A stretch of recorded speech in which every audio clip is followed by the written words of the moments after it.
In today's lecture, we are reading a play King Lear written by William Shakespeare. King Lear William Shakespeare की एक outstanding tragedy है।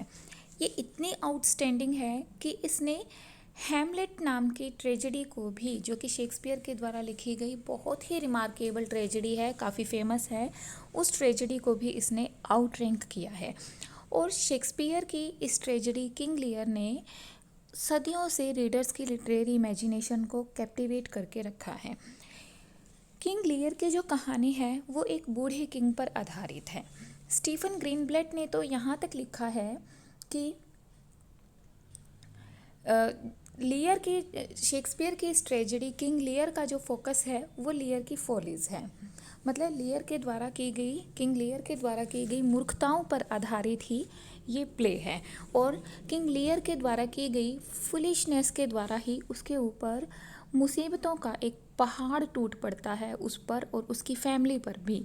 तो किस तरह से एक राजा के द्वारा किए गए खुद के कार्य ही उसकी ट्रेजेडी का कारण बनते हैं, ये हम इस प्ले के अंदर रीड करेंगे।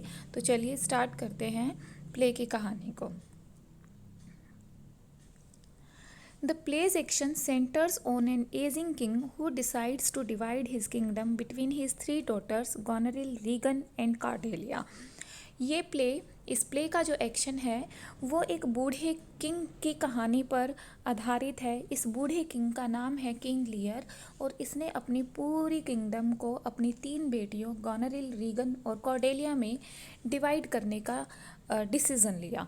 और उसने ये डिसीज़न लिया ताकि उसकी डेथ के बाद प्रॉपर्टी को लेकर कोई भी कन्फ्लिक्ट ना रहे। एक रीज़न ये था, लेकिन उसके द्वारा ली गई ये जो अर्ली रिटायरमेंट थी अपने कार्य से, या हम कहेंगे अपनी किंगडम से, ये उसके लिए अच्छी साबित नहीं हुई। लियर के एक्शंस की वजह से उसकी पूरी फैमिली डिस्ट्रॉय हो जाती है और हम कहेंगे कि प्ले के एंड में लगभग सभी डेड होते हैं। लियर के जो एक्शन है उन्होंने ही उसकी फैमिली को डिस्ट्रॉय किया। King Lear was written between 1604 and 1606। King Lear को 1604 से 1606 के बीच में लिखा गया।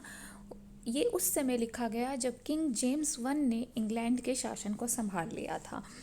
किंग जेम्स वन ने इसके परफॉर्मेंस को दिसंबर 26, 1606 में वाइट हॉल में अटेंड किया था। किंग जेम्स वन को हम King James sixth of Scotland के नाम से भी जानते हैं। After this civil war the play came to be regarded as a theatrical flop. English civil war जो कि 1642 से 1651 के बीच में हुआ, उसके बाद ये प्ले एक थिएट्रिकल फ्लॉप माना गया। किंग लियर को शेक्सपियर के ग्रेटेस्ट वर्क्स में से एक माना गया, यहाँ तक कि उसे हैमलेट से भी ज़्यादा अच्छा माना गया। लेकिन अजीब बात है कि ये ऐसा हमेशा नहीं माना गया था। इंग्लिश सिविल वॉर के बाद ये प्ले थिएट्रिकल फ्लॉप माना जाने लगा और शायद इसे थिएट्रिकल फ्लॉप माना जाने का एक रीज़न था कि इस प्ले के अंदर जो क्रियलिटी थी उसको काफ़ी बढ़ा चढ़ा कर दिखाया गया। तो एक्सेसिव क्रियलिटी, एक्सेसिव मर्सीलेसनेस के कारण ये जो प्ले था ये ऑडियंस के बीच एक स्पेसिफिक टाइम पीरियड पर काफ़ी फ्लॉप हो गया। स्पेशली इस प्ले के अंदर 2 प्लॉट हैं, एक मेन प्लॉट है और एक सब प्लॉट है। अभी हम प्ले की कहानी को रीड करेंगे तो हम दोनों प्लॉट्स को डिटेल में एनालाइज करेंगे। तो इस प्ले के जो सब प्लॉट है उसका एक किंग है जिसका नाम है ग्लिसिस्टर। ग्लिसिस्टर की किस तरह से आँखों को निकाल लिया जाता है, अंधा कर दिया जाता है, और लियर किस तरह से पागलपन की तरफ बढ़ जाता है, और कॉर्डेलिया की किस तरह से ट्रेजिक डेथ होती है, ये सभी चीज़ें प्ले के अंदर बहुत ही ज़्यादा क्रियलिटी को क्रिएट करती हैं। और शायद इसी ज़्यादा क्रियलिटी की अधिकता की वजह से ये प्ले थिएट्रिकल फ्लॉप हो गया 1642 से 1651 के दौरान। The excessive portrayal of cruelty and suffering was the reason of this flop. जैसा कि ये प्ले अपनी एक्सेसिव ट्रेजिक एलिमेंट्स के लिए काफ़ी फेमस हो चुका था, जो ऑडियंस थी वो चाहती थी कि ये जो ट्रेजिक एक्सेसिवनेस है इसे थोड़ा कम किया जाए।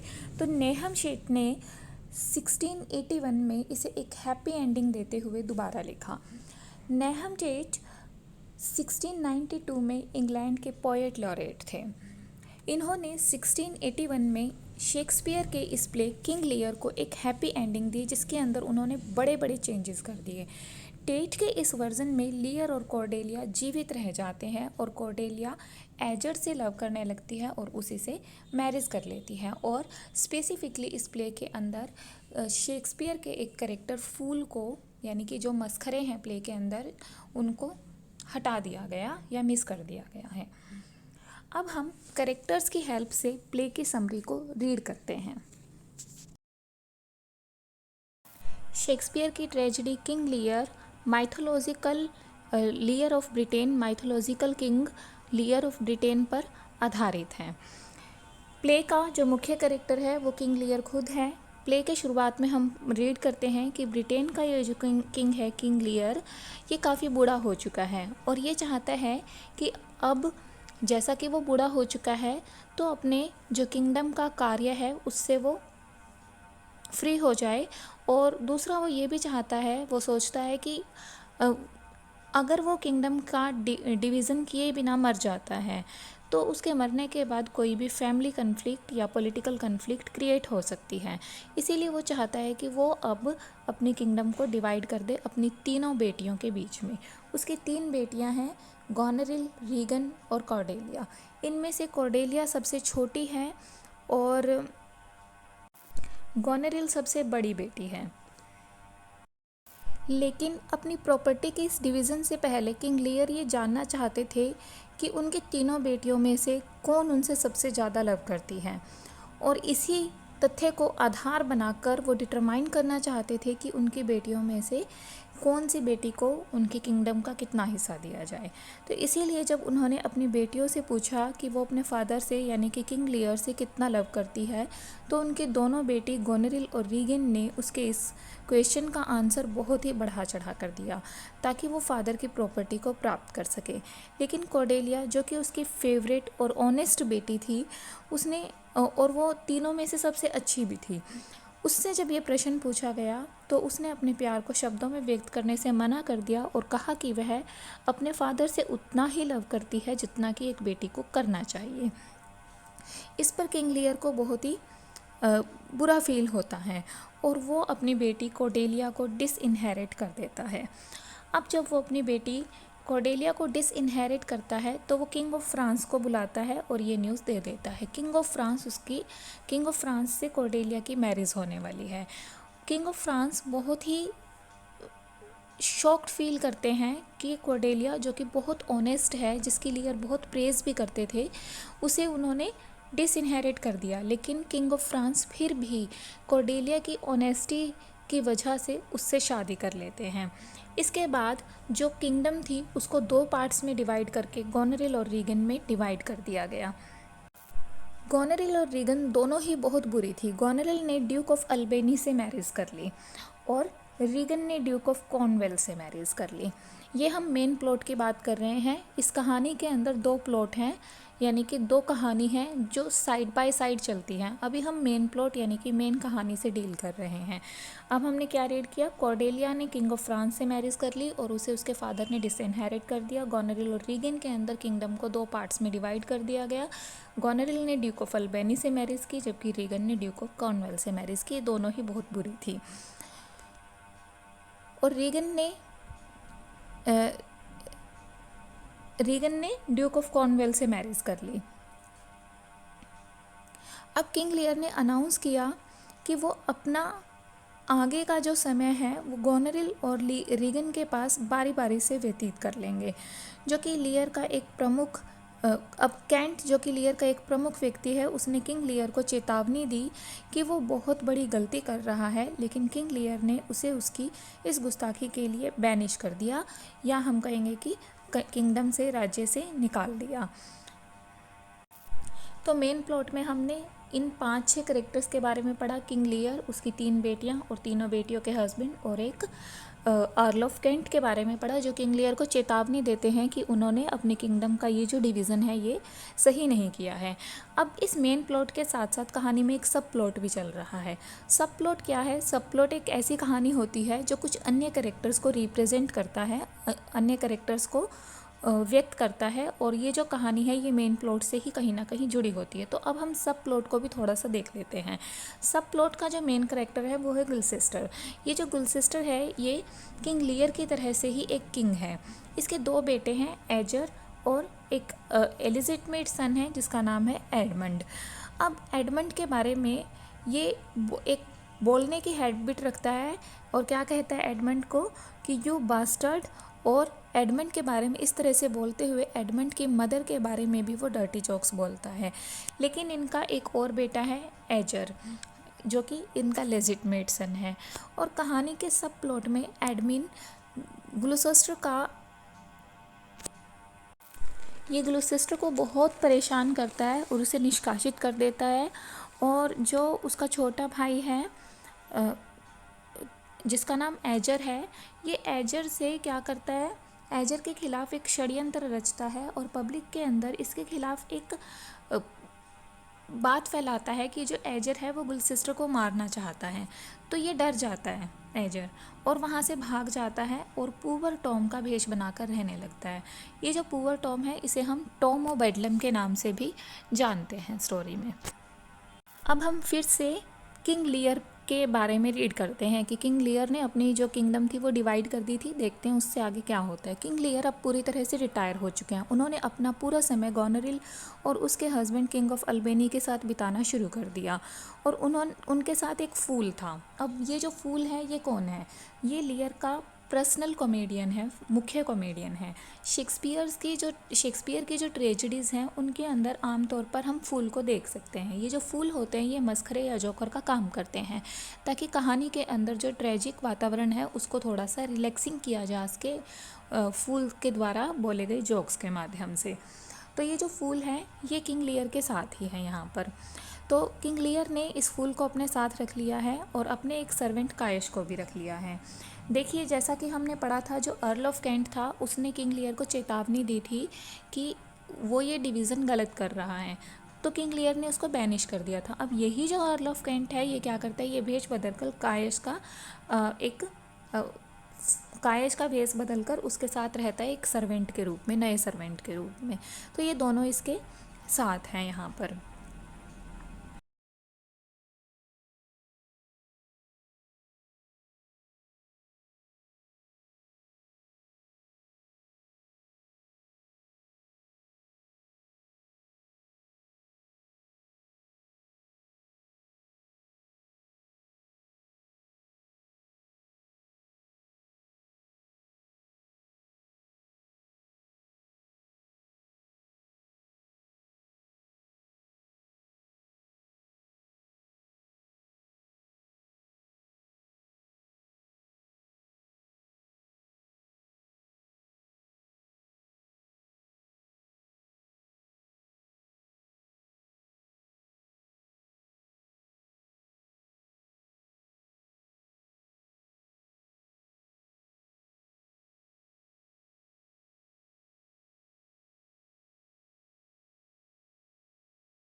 अब इन दोनों के अलावा किंग लियर ने अपने साथ 100 सैनिक भी रख लिए, या हम कह सकते हैं 100 नाइट 100 योद्धा रख लिए, ताकि उसकी खुद की सुरक्षा हो उसके। गोनेरिल अब अपने पिता किंग लियर से थक चुकी थी और वह उसे अपने साथ नहीं रखना चाहती थी, इसलिए उसने कहा कि वह अपने इन 100 सैनिकों की संख्या कम करके 50 कर दे, क्योंकि इतनी बड़ी सैनिकों की टुकड़ी का उसके लिए कोई महत्व नहीं है। वह कहती है कि उसका ये जो महल है वह एक घर है, ना कि कोई धर्मशाला है। किंग लियर समझ जाता है कि उससे धोखेबाजी हुई है, इसलिए अब वह गोनेरिल के घर से रीगन के घर चला जाता है। लेकिन ये जो रीगन है ये उस टाइम पर ग्लिसेस्टर के पैलेस गई हुई है ताकि वो अपने फादर को टाल सके, इसलिए वो जानबूझकर वहाँ से चली जाती है। अब लियर ग्लिसेस्टर के महल पर चला जाता है और वहाँ रीगन से कंप्लेन करता है कि जो गोनेरिल है वो एक बिगड़ैल व्यक्ति है। लेकिन रीगन अपने फादर किंग लियर की इस बात पर कोई भी ध्यान नहीं देती है, बल्कि कि ये दोनों बहनें आपस में मिल जाती है, गोनेरिल और रीगन, और कहती हैं कि उसे अपने सैनिकों की जो टुकड़ी है उसकी संख्या इवन 25 कर देनी चाहिए।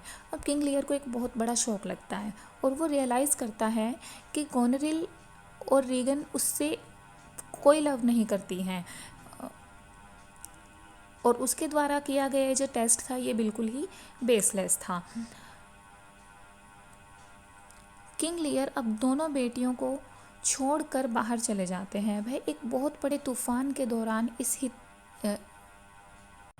जब किंग लियर उन्हें छोड़कर बाहर चले जाते हैं, वहाँ से चले जाते हैं, तो यहाँ पर एक सीन क्रिएट किया जाता है राइटर के द्वारा, प्ले राइटर के द्वारा।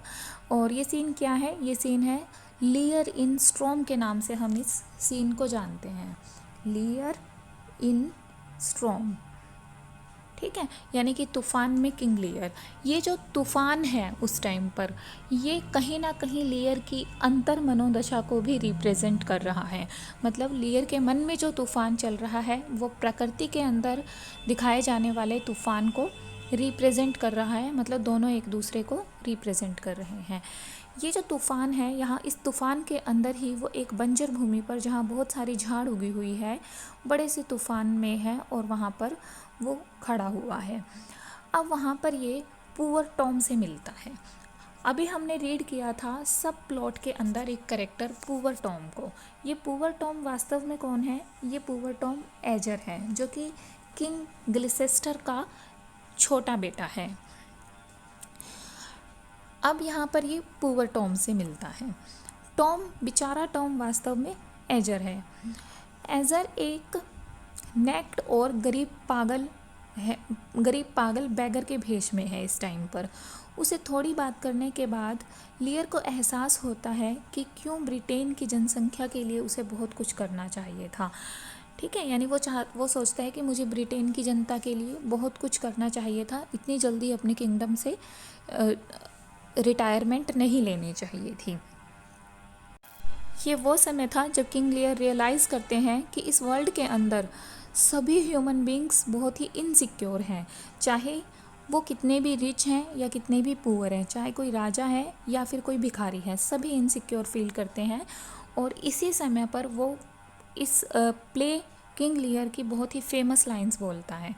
और ये फेमस लाइंस क्या हैं? ये फेमस लाइन है, man is no more but such a poor bare fake animal he famously muses. यहाँ पर वो कहता है कि मनुष्य एक पुअर बेयर और फोक्ड एनिमल के अलावा कुछ भी नहीं है। ये क्यों कहता है वो? जब वो अपनी और पुअर बैगर की कंडीशन को देखता है, यानी कि टॉम बेडलेम की कंडीशन को देखता है, तब ये लाइंस वो बोलता है। उसे रियलाइज़ होता है कि जो वर्ल्ड है वो कितना दुख से भरा हुआ है।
इसके बाद लियर भी टॉम और बेडलेम की तरह से ही अपने जो क्लॉथ्स हैं उनको उतारने लगता है। ऐसा लगता है कि किंग लियर भी पागल होते जा रहे हैं। ग्लिसेस्टर, गॉनरिल और रीगन के ऑर्डर के बावजूद डिसाइड करता है। जो ग्लिसेस्टर है उसको गॉनरिल और रीगन ऑर्डर देती है। क्या ऑर्डर देती है कि वो किंग लियर की हेल्प ना करें, लेकिन वो उनके ऑर्डर के बावजूद भी डिसाइड करता है कि वो लियर की हेल्प करेगा। अब किंग लियर को अब ये ग्लूसेस्टर किस तरह से किंग लियर की हेल्प करता है। ये किंग लियर को और उसकी जो टेम्परेरी टॉली है उसके साथ उनको रहने के लिए कुछ शेल्टर दे देता है, और ये जो स्थान है जो उसको रहने के लिए देता है ये उसके महल से बाहर होता है। ग्लूसेस्टर कहता है कि इन सभी को डोवर जाना चाहिए और कॉर्डेलिया से मिलना चाहिए। ठीक है, कॉर्डेलिया कहाँ है? डोवर में, जो वहाँ पर वो अपने हस्बैंड और फ्रेंच आर्मी फ्रेंड्स के साथ रह रही है। इसके बाद ग्लिसेस्टर वापस अपने महल जाता है और उसे एक ट्रेटर या धोखेबाज मान लिया जाता है। किसके द्वारा? गॉनरिल और रीगन के द्वारा। किंग लियर की हेल्प करने के कारण रीगन और कॉर्नवेल कौन है? ड्यूक ऑफ कॉर्नवेल रीगन के हस्बैंड है। तो ये दोनों मिलकर क्या करते हैं? उसको पनिशमेंट देते हैं, और पनिशमेंट के तौर पर ग्लिसेस्टर की आंखों की पुतलियाँ यानी कि आई बॉल्स को बाहर निकाल लिया जाता है। इसके बाद ग्लिसेस्टर को एक लॉयल सर्वेंट कॉर्नवेल की हत्या कर देता है।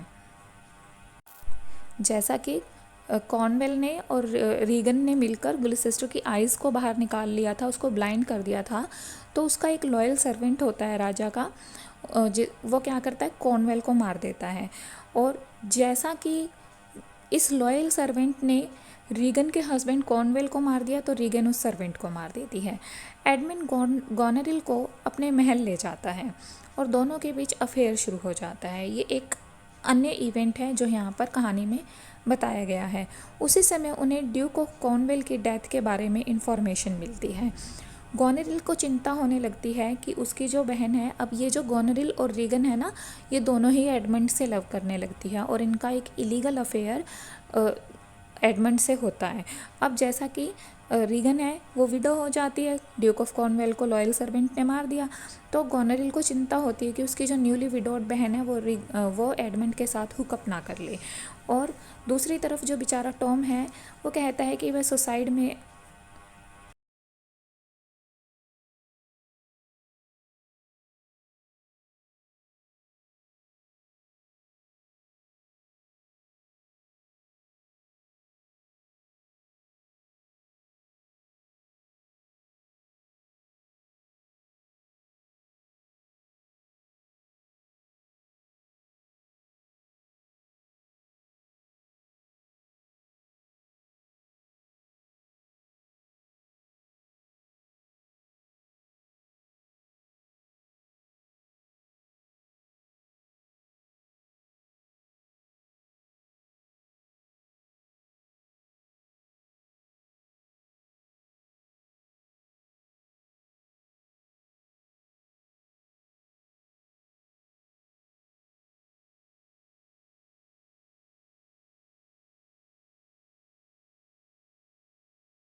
दूसरी तरफ जो ग्लूसेस्टर है जो कि अब ब्लाइंड हो चुका है, वो चाहता है कि वो सुसाइड कर ले, और इस सुसाइड में वो पुअर टॉम की हेल्प मांगता है। और पुअर टॉम वास्तव में कौन है? उसका दूसरा सन एजर है।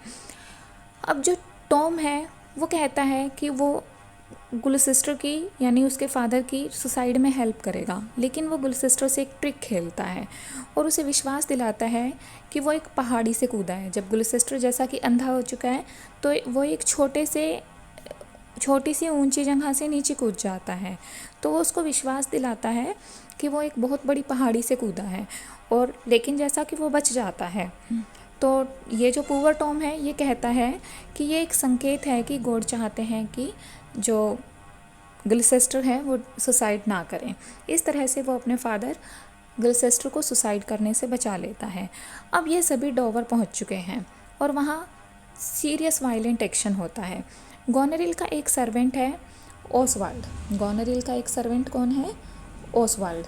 ये जो ओसवाल्ड है ये क्या करता है, ये किंग ग्लिसेस्टर को मारने की कोशिश करता है, लेकिन एजर बीच में इंटरवीन करता है और ओसवाल्ड को मार देता है। अब जब ओसवाल्ड मरने वाला है तो वो एक लेटर छोड़ जाता है, यानी कि ओसवाल्ड के पास एक लेटर है और वो मर जाता है तो वो लेटर वहीं रह जाता है।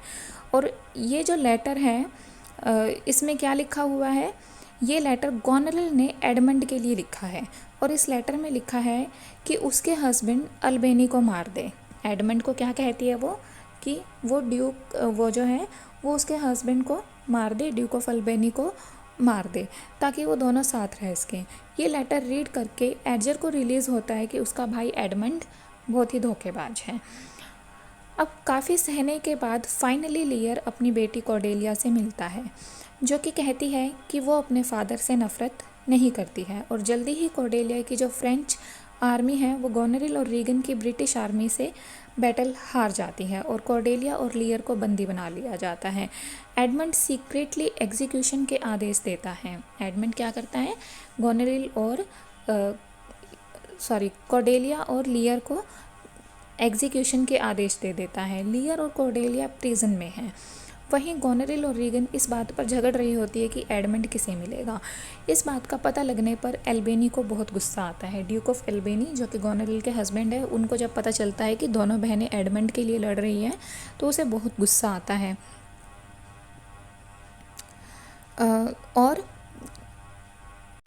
और अब वो एडमंड और गोनेरिल दोनों को अरेस्ट करना चाहता है, लेकिन इससे पहले कि उन्हें अरेस्ट किया जाता, एडजर अपने भाई एडमंड को स्टैब कर देता है, चाकू से मार देता है। गोनेरिल रीगन को पॉइजन दे देती है। जैसा कि गोनेरिल रीगन से चिढ़ती है तो वो रीगन को पॉइजन दे देती है। एडजर अपनी ट्रू आइडेंटिटी अपने फादर ग्लूकोस्टर को रिवील कर देता है। एडजर कौन बना हुआ है? टॉम बना हुआ है। और ये जो टॉम है ये अपने बारे में अपने फादर को बता देता है कि वो वास्तव में उसका बेटा है। ग्लिसेस्टर सरप्राइज़ हो जाता है और इस सरप्राइज़ से अचानक से उसे हार्ट अटैक आता है और वो मर जाता है। और किसी के मर जाने और इतनी सारी मौतों से परेशान होकर, दुखी होकर जो गोनेरिल है वो सुसाइड कर लेती है। मरने से पहले एडमंड मानता है कि उसने अपनी लाइफ में बहुत गलत काम किए और वो मरने से पहले ये भी रिवील करता है कि उसने लियर और कॉर्डेलिया को मारने के लिए किसी को भेजा है और कहता है कि यदि वो किंग लियर और कॉर्डेलिया को बचाना चाहते हैं तो उन्हें जल्दी एक्शन लेना होगा। लेकिन अब तक बहुत लेट हो चुका है, क्योंकि एडमंड के जो एग्जीक्यूशनर्स थे वो कॉर्डेलिया को फांसी दे देते हैं और कॉर्डेलिया मर जाती है। लियर स्टेज पर अपनी डेड बेटी के शव को उठाकर लाता है। जब लियर अपनी फैमिली के इस हाल को देखता है तो वो बहुत ही हार्ट ब्रोकन फील करता है, बहुत दुखी फील करता है और मर जाता है। अब ये था कहानी का एंड। इसमें हमने क्या पढ़ा कि जो लियर है वो अंत में बहुत ही ब्रोकन हार्ट फील करता है और मर जाता है। एल्बेनी और एजर दो ओनली पर्सन हैं जो कि इस कहानी के अंदर जीवित बच जाते हैं और किंगडम को गवर्न करते हैं। हमने लेक्चर के स्टार्टिंग में डिस्कस किया कि शेक्सपियर की tragedy King Lear civil wars के दौरान 1642 के पीरियड के दौरान एक थिएट्रिकल फ्लॉप साबित हुई थी इसकी एक्सट्रीम ट्रेजिक एलिमेंट्स के कारण। लेकिन यही ट्रेजेडी सडनली अप्रोप्रिएट सीम होने लगी। इस ट्रेजेडी के अंदर जो वायलेंस दिखाया गया वो अचानक से सही साबित होने लगा 2 वर्ल्ड वॉर्स के बाद।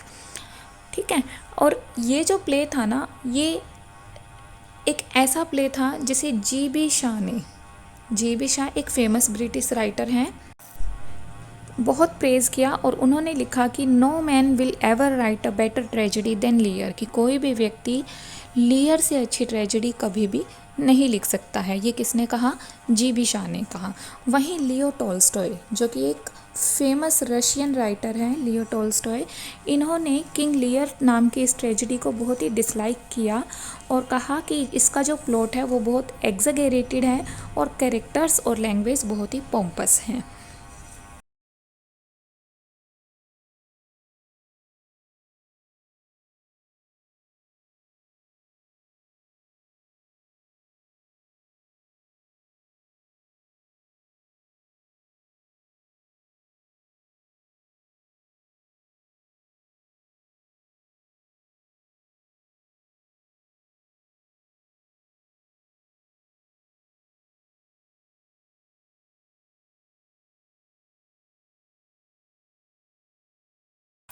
1623 में शेक्सपियर के प्लेज का एक कलेक्शन पब्लिश हुआ जिसे हम फर्स्ट फोलियो या first collection of Shakespeare's play के नाम से जानते हैं।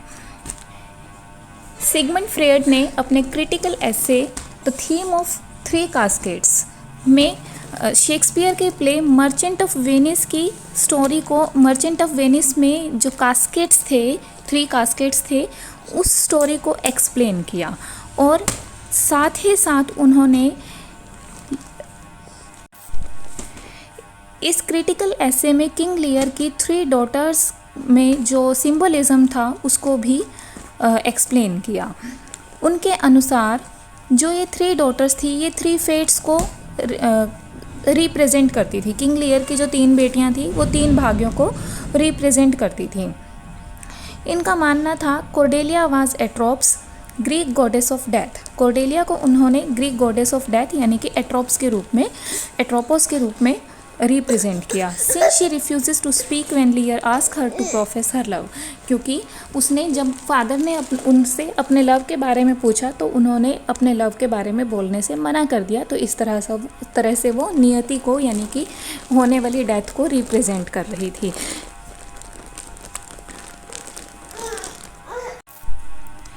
शेक्सपियर के इस प्ले किंग लियर के अलावा भी ये जो स्टोरी है अलग समय पर वर्णित की जाती रही है, जैसे कि 1608 में किंग लियर के फर्स्ट वर्जन के रूप में जाने जाने वाली the true chronicle history of King Lear and his three daughters publish हुई। ये एनोनिमसली पब्लिश हुई थी। इसके अलावा द मिरर फॉर मैजिस्ट्रेट ये इंग्लिश पोएम्स का एक कलेक्शन था जिसे कि ट्यूडर पीरियड के दौरान लिखा गया था। राफेल्स हॉलिंशेड्स 1587 वर्क जिसका नाम था chronicles of England, Scotland and Ireland, और इस वर्क में उन्होंने किंग लियर की इस लीजेंड को इंक्लूड किया था। जियोफ्री ऑफ मॉनमाउथ की लिखी गई वर्क हिस्टोरिया रीजम ब्रिटेनिया में भी किंग लियर के बारे में लिखा गया है। इसके अलावा एक टीवी शो जिसका नाम एम्पायर है वो भी किंग लियर पर बेस्ड है।